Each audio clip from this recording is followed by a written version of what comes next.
Chers internautes, bonjour. Je suis très heureux de recevoir un des Marocains les plus en vue du moment, Ahmed Draz, qu'on ne présente plus. Pourtant, je vais faire quand même une présentation. Et si je dis des conneries, tu me corriges, c'est pas grave. On est en direct sur VHTV pour ce que la vie m'a appris. Et la vie t'a appris beaucoup de choses. Toi qui es d'origine marocaine, qui est natif de Millau, et tu sors de nulle part. Je vais te tutoyer comme ça, on est très simple.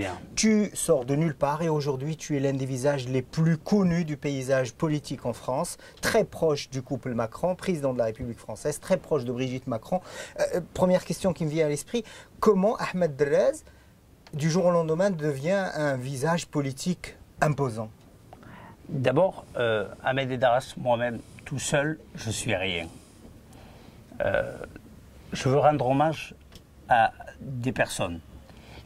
Je veux rendre hommage à mon papa, qui est une belle personne, à ma maman, qui est aussi une très belle personne, mes frères et sœurs, mes amis. Une des questions que l'on pose, toi qui as commencé par parler de ta famille et lui rendre hommage, l'une des questions que l'on pose dans le cadre de cette émission, ce que la vie m'a appris, justement ce que la vie t'a appris sur la famille, le sens de l'engagement familial. Faire de la politique seul, c'est du gâchis. Faire de la politique à des fins personnelles, ce n'est pas intéressant.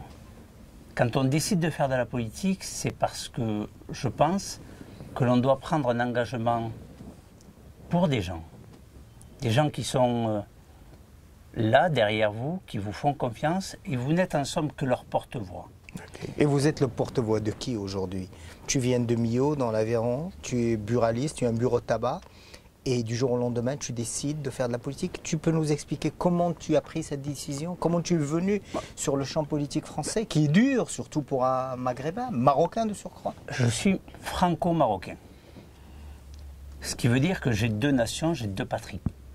Et je les aime toutes les deux. La France, elle m'a donné beaucoup d'amour. La France, elle m'a soigné quand j'étais malade. La France, elle m'a éduqué. La France, elle m'a fait grandir. Et puis, j'ai aussi ce côté marocain, ce sang qui coule dans mes veines, cette histoire qui est la mienne, cette histoire qui fait que je suis Ahmed Draz, le petit buraliste, mais déterminé. Tu es méditerranéen et tu ne viens pas de n'importe quelle région du Maroc, tu viens du Rif. Tu es aux portes de Ktama, une région très connue au Maroc, donc le caractère dont tu parles. C'est ce côté-là, c'est ce côté méditerranéen que je porte. Et aujourd'hui, je suis totalement comblé, oui. Comblé parce que celui qui est à la tête de ce pays, qui est la France, est un homme que je connais, un homme de talent, un homme qui aime les Français, un homme qui n'est pas là pour des fins personnelles, un homme qui est en compagnie d'une femme de talent. Tu es très proche de Brigitte. Beaucoup plus de Brigitte que d'Emmanuel Macron. Plus de Brigitte que d'Emmanuel. Alors explique-nous ça. Hein. C'est l'histoire. Hein. J'ai eu la chance de les rencontrer avant l'élection présidentielle. Nous nous sommes rencontrés, nous avons échangé. J'ai très vite eu beaucoup d'admiration pour le président à l'époque quand il ne l'était pas. Beaucoup d'amour pour ces gens. Emmanuel Macron, tout comme sa femme, ce sont des gens simples. Ce sont des belles personnes. Ce sont des gens qui ne font aucune distinction sociale, religieuse, raciale, qui sont des gens qui savent recevoir, qui savent ouvrir leur cœur, qui savent écouter, qui savent partager. C'est ce côté-là qui m'a beaucoup plu chez Emmanuel Macron et sa compagne, son épouse. Tu arrives sur le champ politique, tu as des relations extrêmement puissantes, ce n'est pas rien, et disons les choses comme elles sont, ce n'est pas rien d'être très proche du président de la République, ce n'est pas rien d'être très proche de la Première Dame, et tu prépares ton entrée politique pour le Parlement européen. Est-ce que tu peux nous en parler? Parce que c'est une grande ambition. Et pourquoi le Parlement européen? Alors, si je fais le choix de partir d'abord porter ma candidature au sein d'En Marche, en espérant être retenu, pour pouvoir ensuite être député européen, c'est parce que je suis de ceux qui connaissent aujourd'hui la problématique du terrain. La problématique des agriculteurs, d'abord, puisque je suis natif d'un territoire agricole, l'Aveyron. Absolument. Je connais ces problématiques-là, j'en ai longuement discuté, beaucoup échangé avec eux. J'ai beaucoup lu les thèses de certains spécialistes sur les questions agricoles. Je connais également les questions de la pêche, pour m'être rendu à plusieurs reprises dans des ports, et puis pour avoir rencontré les différents responsables du monde de la pêche. Si je décide d'être aussi demain député européen, je l'espère, c'est parce que je pense que nous ne pouvons pas avoir une dislocation entre l'Europe et l'Afrique. Et nous ne pouvons pas avoir une division entre la France et le Maroc. C'est indéniable, ils sont comme des frères jumeaux, ils s'aiment. D'ailleurs, le président de la République en a fait la démonstration lors de sa première visite officielle. Absolument. Il s'est rendu au Maroc en première visite officielle. Et quelle belle réception. Tout à fait. Vous en avez gardé, tu en as gardé un souvenir. Moi, quand j'en parle, j'en ai les frissons. Qu'est-ce qui t'a marqué lors de cette première visite officielle du président Macron, qui choisit le Maroc, symbole très fort, et tu as été là, de la partie. Alors, quels sont tes sentiments? Comment tu as vécu cette C'est un moment rêvé pour moi.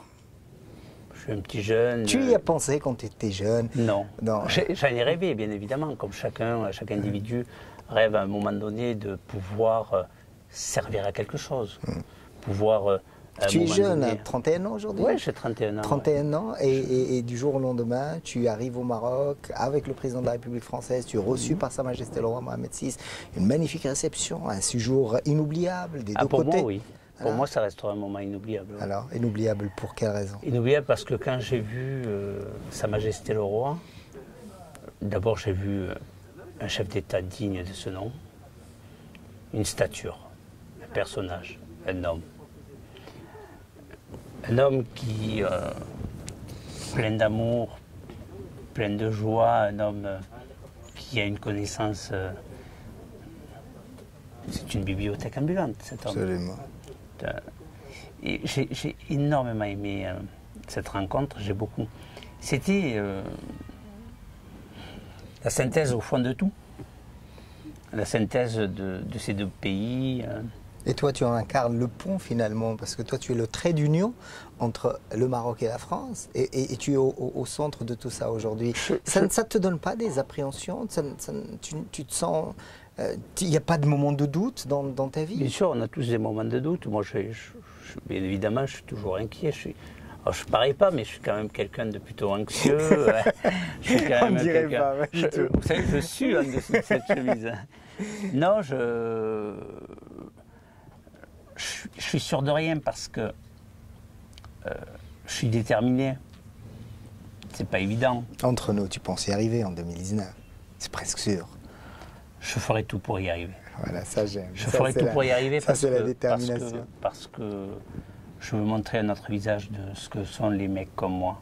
Ceux qui sont sans diplôme, sans avoir fait de grande école, sans avoir fait de hautes études, sans émaner d'une famille d'aristocrates ou d'une famille dont le nom est déjà très connu.